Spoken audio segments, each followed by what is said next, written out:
सोचे समझे बिना हवालात में बंद कर दिया। मैं पूछती हूँ क्या हो गया है इस देश के कानून को? अगर पुलिस वाले इस तरह पुलिस स्टेशन में सोते रहे तो निर्दोष लोग जेल में नहीं जाएंगे तो कहाँ जाएंगे? उठो। कौन तुम? नींद की गोली खाकर सोया है गांजे की? दिखता नहीं क्या? लड़की हूँ मैं, आलोक की बहन, जिसे तुम्हारे कोई बहादुर इंस्पेक्टर ने बलात्कार के जुर्म में पकड़ा है। कहाँ है वो इंस्पेक्टर? मैं उससे मिलना चाहती हूँ। सलाम साहब। साहब? अच्छा, तो आप ही है वो साहब। मैं पूछती हूँ तुम पुलिस वालों को हुआ क्या है जो गुनहगार को निर्दोष और निर्दोष को गुनहगार समझ लेते हैं? सुना था कानून अंधा होता है, मगर तुम्हें तो भगवान ने एक नहीं दो दो आंखें दी है, और वो भी चील की तरह मोटी मोटी। क्या वो तीनों तुमको किसी भी तरह से बदमाश लगते हैं? अरे मेरा भाई आलोक, वो तो किसी लड़की से बात करते हुए भी कांपता है। वो किसी पे बलात्कार क्या करेगा? खाक। वागले बेटे, ये तो लाल मिर्च है तीखी तीखी। हाथ लगाओ तो हाथ चले, मुंह लगाओ तो मुंह चले, दिल लगाओ तो दिल चले। ये तेरी बीवी बनने के लायक है। अरे इस तरह घूर घूर के क्या देख रहे हो? पहले कभी लड़की नहीं देखी क्या? लड़कियां तो बहुत देखी, लेकिन तेरे जैसे तीखी पहली बार देखी। क्या तीखी? क्या नाम है तुम्हारा? शांति शांति शांति शांति शांति शांति। वाह, क्या कमाल का नाम रखा है चुन के माँ बाप ने, शांति, जो इस देवी के चेहरे और जुबान से शहद की तरह टपक रही है। हाँ? हंस क्या रहे हो दांत निकाल कर? मुझे अपने भाइयों से मिलना है। हवलदार, मिलने दो इसे। साहब, उन तीनों को अस्पताल ले गए हैं शिनाख्त के लिए। संजय चौहान, आलोक वर्मा और अली खान, यही वो 3 लड़के हैं जो आपको अस्पताल में छोड़कर भाग गए थे। क्या इन्होंने आपके साथ बलात्कार किया?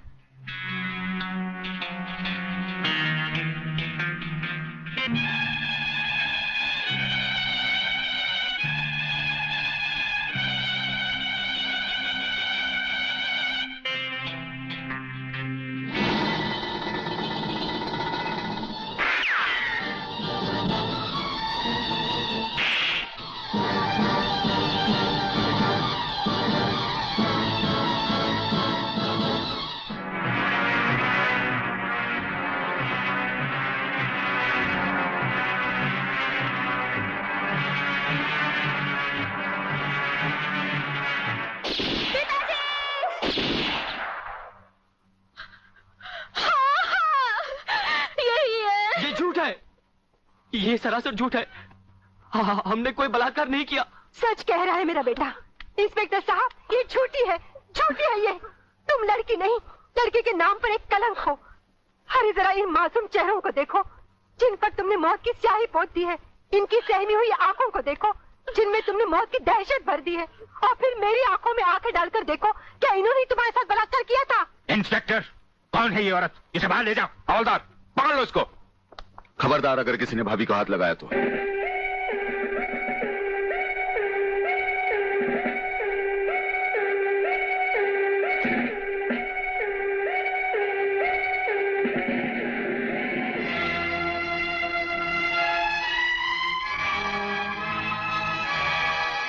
इंस्पेक्टर फादले, आप जानबूझकर अनजान बन रहे हैं।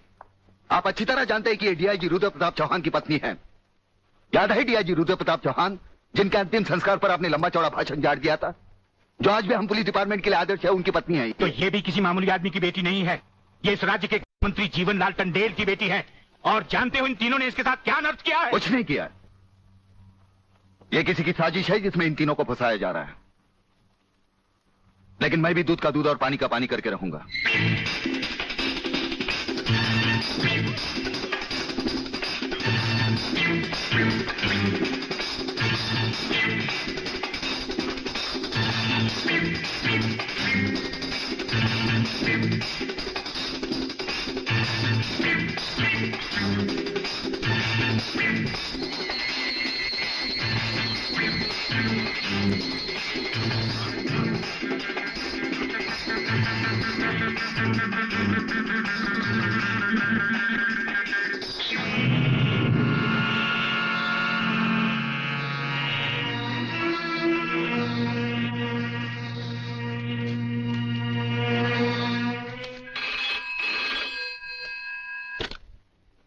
हरिप्रसाद स्पीकिंग।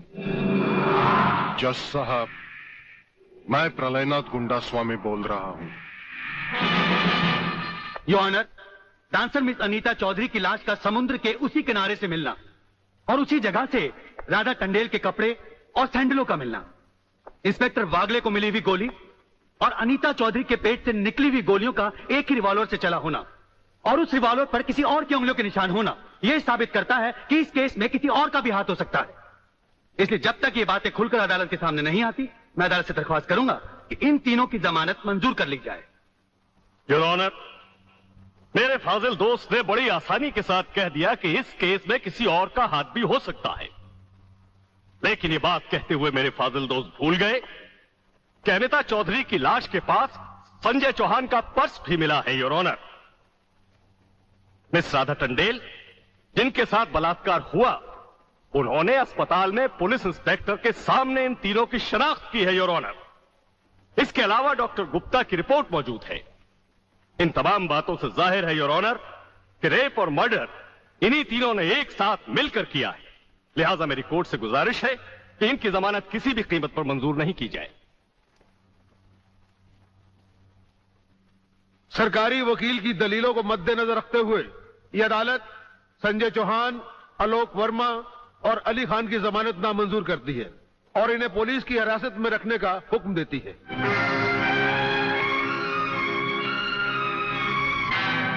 योर ऑनर, मैं इंस्पेक्टर वागले इस केस की छानबीन मैं कर रहा हूं।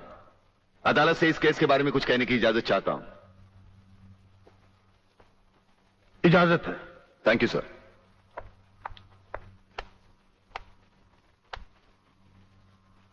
योर ऑनर, इंसाफ के इस मंदिर में आपको न्याय करते हुए कई साल हुए होंगे और इन सालों में आपके सामने रेप और मर्डर्स के अनगिनत केसेस भी आए होंगे। क्या उन अनगिनत केसों में आपके सामने कोई ऐसा केस आया है जहां कत्ल और बलात्कार करने वाले ने जिसके ऊपर बलात्कार किया है उसे खुद अस्पताल पहुंचाया हो? ये तो अभी तक सुना नहीं कभी। सही कह रहा है, ये गड़बड़ जरूर है। बहुत बड़ी ऑर्डर, ऑर्डर। इंस्पेक्टर वागले, मुझसे सवाल करने की बजाय आप इस केस में रोशनी डालिए। वही कोशिश कर रहा हूं सर। अदालत सरकारी वकील की जिन दलीलों को मद्देनजर रखते हुए इन लड़कों की जमानत नामंजूर कर रही है, मैं उन्हीं दलीलों के बारे में कुछ कहने की इजाजत चाहूंगा। इजाजत है।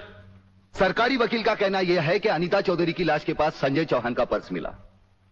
हो सकता है बेहोश राधा टंडेल को उठाते वक्त वो पर्स वहां गिर गया हो। अब इनका कहना यह है कि राधा टंडेल ने इन लड़कों के खिलाफ बयान दिया है। यह भी तो हो सकता है कि वो बयान उसे किसी के दबाव में आकर दिया हो। जिस डॉक्टर ने बलात्कार की रिपोर्ट बनाई वो भी खरीदा गया हो। आपकी इन दलीलों से अदालत अपना फैसला नहीं बदल सकती। यह फैसला आप जबरदस्ती इन पर लाद रहे हो। इंस्पेक्टर वागले, अगर मैं चाहूं तो अदालत की तौहीन के जुर्म में मैं तुम्हें अभी टर्मिनेट कर सकता हूं। कोई परवाह नहीं है मुझे इस बात की। मेरा तो विश्वास उठ गया इस कानून से। कौन सा कानून, कैसा कानून? यह कानून तो चंद मुजरिमों की रखेल बन बैठा है। इसलिए लोग अदालत का दरवाजा खटखटाने के बजाय गुंडों की चौखट चूमते हैं। Take him out of the court. अगर जिंदगी में किसी से रिश्वत ना ली हो तो ही मुझे हाथ लगाना।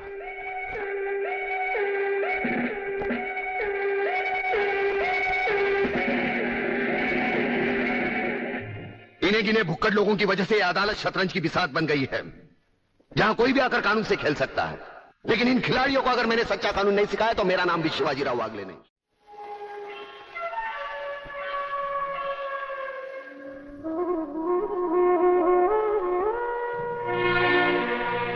नहीं यार, इस तरह तो हिम्मत हार के हम बिना फांसी के ही मर जाएंगे। ये क्या हो गया तुम दोनों को यार? अली, सोचता हूं मेरी बहन शांति पर क्या बीत रही होगी। मुझे पढ़ा लिखा कर एक बड़ा इंसान बनाने के लिए क्या कुछ नहीं किया उसने। लोगों के घर में काम कर करके अपने हाथों पे मेहंदी की जगह छाले डाल ली उसने। आलोक, तुम्हारी तो वो सिर्फ बहन है, मगर मेरे लिए वो बहन भी है और मां भी है। अगर बचपन से ही उसका प्यार मुझे ना मिला होता तो शायद ये अनाथ सड़कों पर ही अपना दम तोड़ देता। मेरी मां पर भी क्या बीत रही होगी। वो तो रो रो कर पागल हो गई होगी। अगर मुझे कुछ हो गया तो उसका भरोसा भगवान पर से भी उठ जाएगा। तुम इन 3 लड़कों के केस में कहां उलझ गए? हो सकता है इन बच्चों का केस महज इत्तेफाकी हो। इत्तेफाक नहीं है सर। ये कड़ियां भले ही अलग अलग नजर आ रही हो, लेकिन अगर गौर से देखें तो ये सब एक ही जंजीर की कड़ियां हैं, जिसमें एक न एक दिन जीवनलाल टंडेल, रसिकनाथ और गुंडा स्वामी की कलाइयां फंसेंगी। ये इत्तेफाक नहीं है सर, इत्तेफाक नहीं है।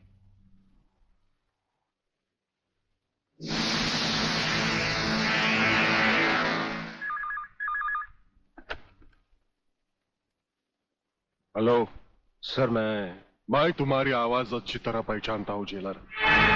तुम वहां से कुछ नहीं बोलोगे, सिर्फ सुनो, क्योंकि जब से तुम्हारी जेल में सूर्यदेव सिंह आया है, तुम्हारी दीवारों के भी कान हो गए हैं। मुझे वागले और उसकी मीटिंग का पता चल चुका है। वो 3 लौंडों के केस की सीढ़ी बनाकर मुझ तक पहुंचे। उसके पहले उसकी सीढ़ी के हर डंडे को काटकर फेंक दूंगा मैं। सुनो जी। मुन्ना और उसके खतरनाक खूनी साथियों को आज रात को पुलिस की वर्दी में जेल से बाहर निकाल दो और उनको समझा दो पुलिस स्टेशन जाकर उन तीनों लड़कों का बिल आत्महत्या के नाम पर फाड़ दें।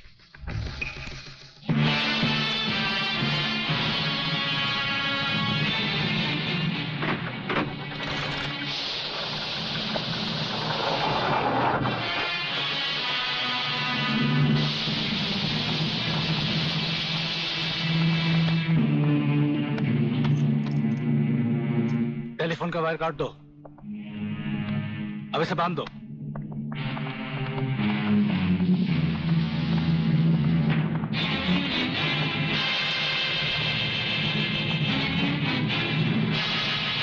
डरो मत, तुम्हारी जमानत हो चुकी है। हम लोग तुम्हें रिहा करने आए हैं।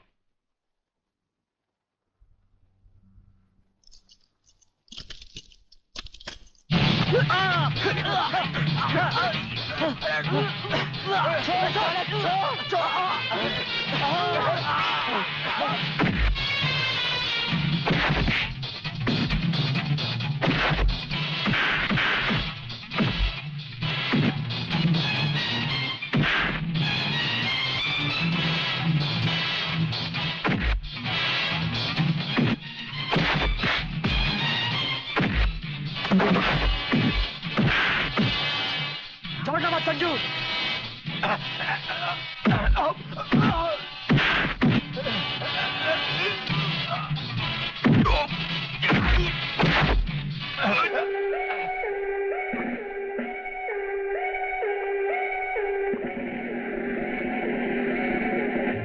क्या बकते हो? किसने बताया तुम्हें?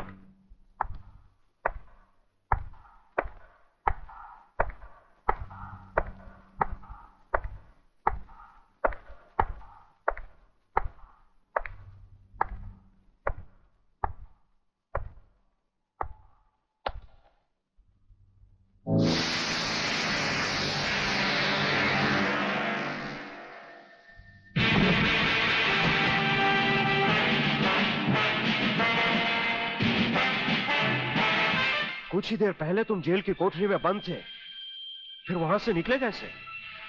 और अपने ये कपड़े पहनकर यहां किसके हुक्म से आए? हम अपने हुक्म के खुद मालिक हैं। हम अपने हुक्म से ही अंदर आए थे और अपने हुक्म से बाहर चले जाएंगे। तुमसे अच्छी तरह मिल लेने के बाद। तुम्हें अच्छी तरह मालूम होना चाहिए कि तुम किसके सामने बैठे हो। हमें मालूम है, इसीलिए तो जूते तुम्हारे मुंह के सामने रखे हैं। तुम जैसे गद्दारों से हम नहीं, हमारे जूते ही मुंह लगाते हैं। सूर्यदेव सिंह! ब्रिगेडियर सूर्यदेव सिंह, भूल कैसे गए? हम आज भी ब्रिगेडियर हैं, कल भी ब्रिगेडियर थे। जेल में आना तो एक नाटक था तुम जैसे मुजरिम तक पहुंचने के लिए। और ये रहे तुम्हारे काम के कागज। ये हमारा रिहाई का ऑर्डर और ये है तुम्हारी गिरफ्तारी का वारंट।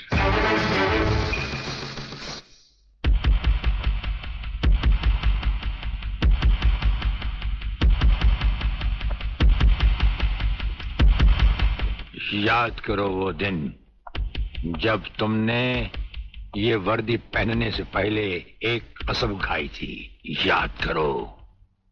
हम कसम खाते हैं कि हम पूरी ईमानदारी और वफादारी से देश और कानून की रक्षा करेंगे।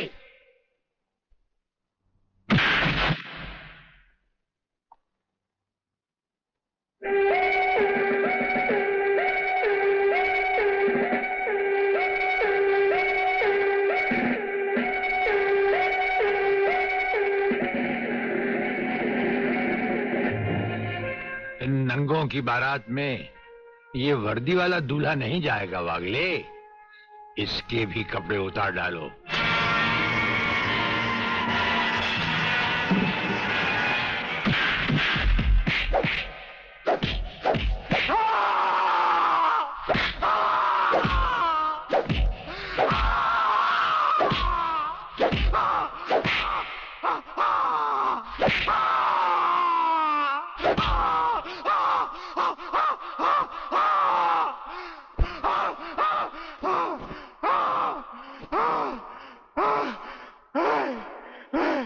सच कह रहा हूं, मैं बेकसूर हूं। प्रलयनाथ के बारे में मैं कुछ नहीं जानता। बेहोश होने से पहले 3 बार, होश में आने के बाद 3 बार तेरा इसी तरह इलाज करता रहूंगा।